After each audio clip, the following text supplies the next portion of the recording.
So a really interesting day's cricket. It always is when every run matters so much, and the West Indies got off way to a terrific start. They were 50 for no wicket after that first hour. England really didn't use that new ball very well. Then a couple of shooters, Brathwaite for 17, Brooks got one from Saki for 13. Wickets started to fall. Campbell 35, Bonner 4, ducked a bouncer. It just flicked his bat as he ducked underneath it. Blackwood a bit unlucky to be given out LBW. Umpire's call, leg bail. Our old friend umpire Wilson again. Blackwood out for 18. Holder a duck, loose shot that too, pulling a short ball from Woke straight down deep square leg's throat. Then the partnerships, and this is where again we saw yesterday with the ball getting soft and it being really difficult to prize out the lower order. Mayers 28, Joseph 28, all in the company of De Silva, who's 54 not out, and Kemo Roach 25 not out. They put on 55 together to take that lead up to 28. Wokes has taken 3 for 48, Overton 2 for 71, Sakib 1 for 39, Ben Stokes 2 for 40, and Jack Leach just the 12 overs for 26. So Dean is here as promised. It's a brilliant game of cricket.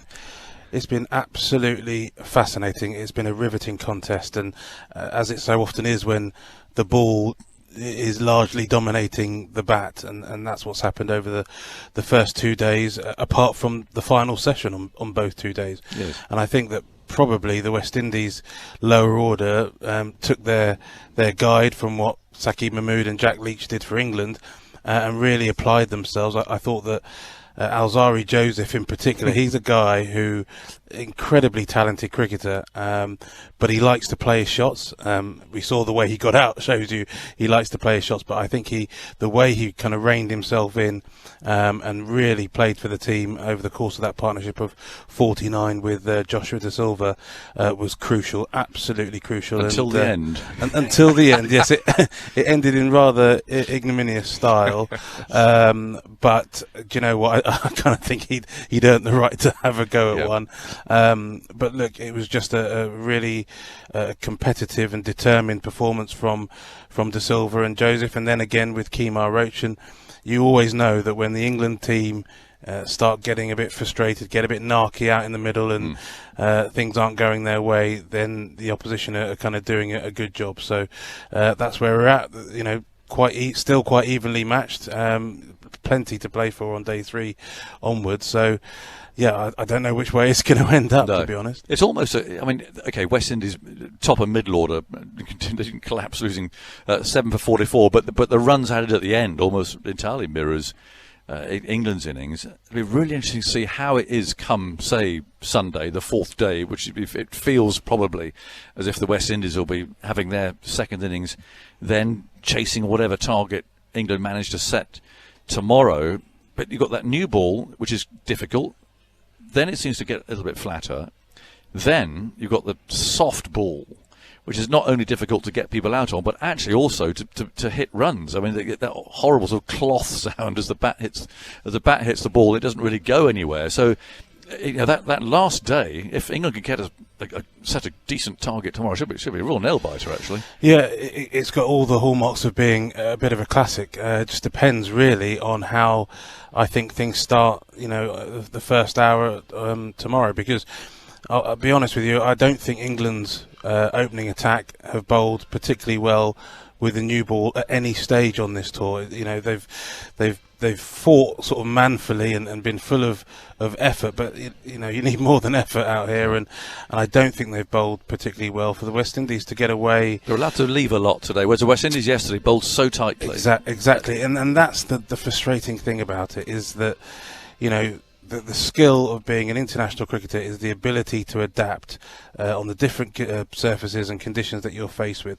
And when you watch a home team like the West Indies put in that performance, you've got to take your cues from them. You've got to see what works, and do we have the skills among us to replicate that and make life as difficult for them? And they didn't do that today.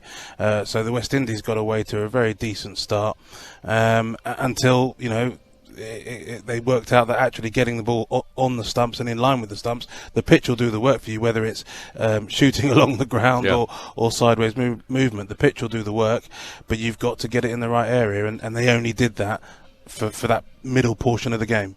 Well, I think you'll find that Chris Wokes recognises that. I spoke to him after the day's play. Well, Chris, this is shaping up to quite a match. Yeah, definitely. It's certainly better than the first two, isn't it? I'm sure you guys are enjoying it just as much as we are. It's obviously yesterday probably didn't go as well as we'd have liked. The two boys down the back end got us out of a bit of a hole, really, didn't they? So, but I think all in all, I think we've bowled well today. I thought we've done some good stuff. I think we'd have liked to have bowled a little bit better this morning, first hour. We'd have liked to have probably got the ball a little bit fuller.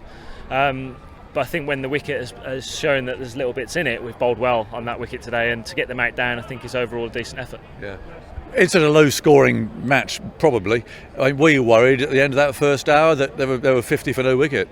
Well, yeah. I mean, I think actually, although we didn't probably hit our lengths and lines as well as we'd have liked and as consistent as we like, I actually thought the wicket played reasonably well. I think the roller clearly had an effect this morning, and then when that wore off, it certainly seemed to offer a little bit more. I think our second hour proved that, and we got the ball in the right areas more often than not, and we picked up our rewards. But yeah, I think, as I said, overall, I think we'd take it. But there's moments in this game where kind of the wicket seems to do a little bit more, and then there's periods where it goes pretty flat. So it's kind of recognising those moments and make sure you bowl accordingly when the situation arises. Yeah, and how much of that has to do with the ball? It does seem to go soft. I mean, you hear it going soft. Yeah, exactly that. I think it's clearly a wicket that when you get to like 40 overs, the ball does almost needs some air pumped into it, and does go pretty soft and clearly doesn't do as much. And I think today during that period, I thought we were really good. We didn't try and over attack too much. We sat in, almost try and bore them out, and I thought we did that really well today. So tactics, you've got to finish this partnership first, I guess. I mean, how many more until that starts to get a bit worrying? Yeah, I mean 28 at the minute ahead. We obviously don't want them to get many more than that. I think obviously tomorrow morning is going to be quite crucial. We have got a new ball. We've got to make sure we utilise that and try and pick up those two final wickets. And then when it comes round to batting again, as it's seen today, there's been moments where it's been nice to bat out there. So we've got to get one of our top 6-7 guys get in and hopefully go big, and there's some hungry batsmen in there that missed out first innings, hopefully can go big second. Yeah. When the ball goes soft, I mean it clearly looks quite difficult to get people out, but also it's quite difficult to score, isn't it? And I'm thinking in terms of tomorrow, but then also when West Indies bat last on it, how you sort of juggle things up and how they might approach things. Yeah, it's a good point. I think when it does go soft, it isn't as easy to score boundaries. You can kind of accumulate runs with ones and twos, but it's the boundaries seem hard to come by. So I think it's something that we'll talk about as a group maybe. It's almost like the new ball kind of comes on quite nicely and can go at a decent rate, but then obviously as soon as it goes soft, the rate does seem to slow down. So that's something which we obviously need to keep an eye on. There's plenty of time in this game, isn't there? That's not going to be an issue. So it looks like it's heading to a result. You're always asked about your away record, Chris. I'm sure you're sick of it, but to pick up a nice cheap 3 for here, how does that make you feel? Yeah, it's nice. It's been nice to pick up some poles after what's been a tough tour, really. It's been hard work on some flat surfaces, but not much that's been offering. So nice to it's not through a lack of effort, that's for sure. Continue to try and improve, and I'm really pleased to pick up 3 today and do a job for the team, most importantly.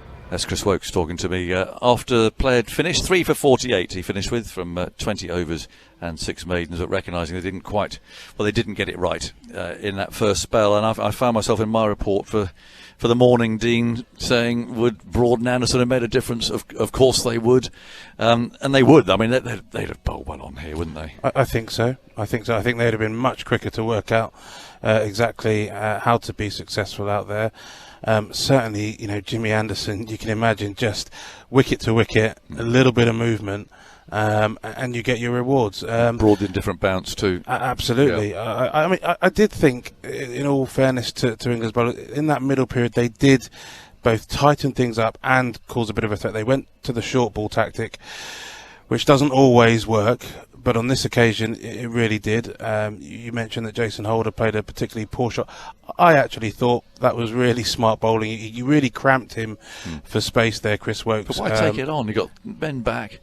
Well, on naught. Yeah, I mean, maybe he just felt that he could make a statement. Maybe he, maybe he just made a mistake. Either way you look at it, but that period of the game for England, they had their tails up. Everything was kind of going their way, and they just had to get through whether you call him a limpet or he's a bit better than that, to be fair. But De Silva was so obdurate, so keen just to stay there. It was a battle of wills, and in the end, he won it. 54 from 152 balls. Craig Overton, they used him in an interesting way, didn't they? They used him as well. They like the word enforcer these days, don't they? They basically run up and bowl bouncers at people. Anyway, a big, tall man. Only bowls sort of 82, 84 miles per hour, but he got a couple of short balls in the right place today. He did, and he made some batsmen feel very uncomfortable. I think he hit a couple of batsmen on the helmet. He got one in the ribs, just under the armpit. So he's got that height, that ability to get the ball to rise up from just short of a length. But I think that once you get in and the pitch is a little bit easier to deal with, I think that you can still see it pretty clearly. I think that's one of the things about this England attack. There isn't a huge amount of disguise. So you see the ball out of Chris Woakes' hand, Craig Overton's, even Ben Stokes, very clearly right from the sort of the gather and delivery. So I think that's a slight disadvantage for England. The one who maybe has a little bit something different, Saki Mahmud, I thought he was a little bit unlucky actually in his last spell today. I think just before they took the second new ball, I think he actually managed to get that softer ball moving. He beat the bat. The Kemar Roach somehow dug out, I think, 3 Yorkers, which certainly would have cleaned me up. Yeah. I'm guessing they would have cleaned you up as well, Agus. Oh, without a doubt. And I thought he was a little unlucky and just showed the determination of the Windies batsmen to kind of be equal to it. But still, just a great day of Test cricket. I've not taken my eye off it at all. Really enjoyed it. The atmosphere is brilliant. There's lots of noise. I'm expecting more noise tomorrow on Saturday, more local fans in the ground. I think it's building up to be something really special. Yeah, and how's it going to go tomorrow? I mean, 28 doesn't sound very many, but before you know it, it's 50, and that in these conditions, a lot of runs. It is a lot of runs in a low-scoring game, and I think England's worry will be that the West Indies pair, Roach and De Silva, are certainly capable of doing that. I think one thing, though, that the England team have kept talking about on this tour is how they have just put aside when things have gone wrong, just focused, trying to win the next session. The next session is what matters. Reset, start again after each break. And I think that they got a bit flustered towards the back end of the day. I think Ben Stokes, in particular, got very frustrated with De Silva and let him know it, which De Silva absolutely loved, and kind of told him to get back to his mark, which is the obvious thing to do. But can England, after a good night's sleep, rest up, really come back first thing tomorrow and start in a better way than they did on day 2 and take those wickets early? Because if they do, that's just as important as any runs they score. If they can keep that lead down under 30, then that's going to be make a huge difference to this game. Yeah, so proper resistance coming from the tail enders. And then England have to get batting. So it's going to be a fascinating third day for sure. The TMS Podcast from BBC Radio 5 Live. Now, coming up, we'll hear a chat that I had with Machin Tendulkar during the tea break. We'll get the latest from the Women's World Cup in New Zealand. But before this Test match, I caught up with Jack Leach, the man who bowled 95 overs in Barbados. He took 3 wickets in each innings, but he said he's learnt a lot from the experience. Definitely taught me a lot mentally about how to go about those long spells. I mean, it's not something I've had a lot of in the last few years, is those longer spells where you're trying to, I guess, bowl teams out. And it's something that I learn a lot from, and I want to turn those kind of 3 wicket hauls into 5-6 in the second innings, and I know I need to bowl better to do that. In what way? I think hold length for longer on those. It's a smaller margin for error, it feels like, on those wickets where it's very slow. So I think holding length is in my mind, and I mean, there's loads of things I want to improve. I'm never happy with how I'm bowling, so I have to be careful about how I kind of reflect on it I'm sure at times it was frustrating to watch, but I think length would be the big one on those surfaces. Meaning what? Just occasional short one that gets the batsman away? Yeah, I think either being a little bit too full or a little bit too short, and really honing in on that length and hitting that length hard, so actually it reacts out the surface in a certain way that's going to be tricky for the batter. I think they were either able to get forward and smother it or get back quickly, and so those were the things. There were there were half sort of chances that it could have popped up, and I have to kind of recognise that as well and say, there's fine lines, but I guess in my kind of development as a frontline spinner, I want to become more aggressive, more attacking, more consistent, all of these things, and so but with 2 days in between games, you have to stay pretty level and bring what you can to each game, and then after the series it will be a case of keep honing my skills and getting better, and I think these longer spells are definitely going to help with that. So I have to kind of be patient with myself, and I guess that's a big part of spin bowling, is patience on the pitch, but also patience with myself to kind of learn my skills and hopefully that will pay dividends come the summer and further down the line. Yeah, that's really honest. What about the pressure of being the only spinner, and there's an expectation, the ball's chucked to you, come on Jack's turning, and you look around, Root can bowl obviously a bit, and Lawrence, but you're the man, chuck the ball. How do you cope with that? Don't mind that. I quite enjoy that. I probably prefer that than the role of kind of hold and end, and I think that's kind of been something that this tour I've challenged myself to do more, is kind of be a bit more positive in my and attacking in my outlook,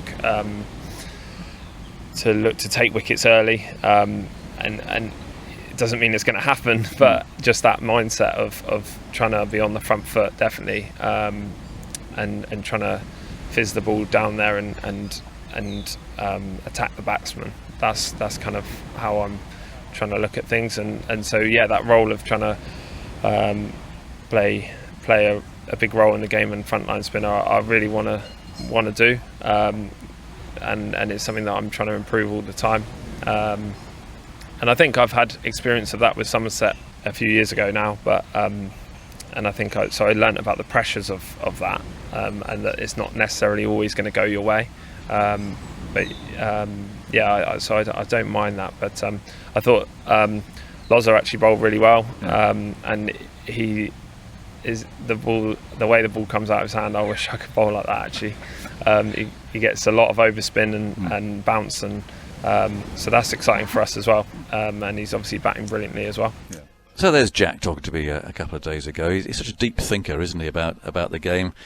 Beats himself up a bit if he knows that he's not absolutely right, and he kept making the point about areas that he had to learn from and so on. It's refreshing to hear someone speaking quite so honestly, Dean. Yeah, absolutely, and I do think that Jack, he's been through so much already in his career, both domestically and then internationally, and of course with various illnesses and things that he's kind of had to overcome. And I just the word that is often used, the word resilience, I think that really applies to Jack and his career, and how he's batting, don't you? And how he's how he's trying to make the very most of what he's got. I think as far as his bowling goes, clearly he has got skills on pitches that turn. He's played most of his career at Somerset, where they've had turning surfaces, and he's done a terrific job for them down there. And so it's no surprise that when he's been to the subcontinent, to Sri Lanka, to India, he's had some success, taken a lot of wickets there, and been very effective on those kind of surfaces. It's on the other pitches, the slightly less helpful, slower, more docile surfaces, where he has to improve, and clearly he knows that. My question and my worry is that he's now over 20 matches into his Test career. He's not just going to be given game after game after game just to keep learning. At some point, he really does have to produce on pitches and in conditions that may not be so helpful. How long that will be, only time will tell. But I do think that he, while he has all the endeavour and all the desire to get better, it's now up to him actually to show the results for it. You can't just keep learning from game to game. No, I mean the really good modern spinners. I mean, people like Graham Swan, to go back to that time, they were 2 in 1, weren't they? They were wicket takers, but also holding an end. You hear a lot of, and that basically means bowling maidens, putting real pressure on the batsman, maiden after maiden. And in that interview, I thought he was absolutely right. He talked about that release ball.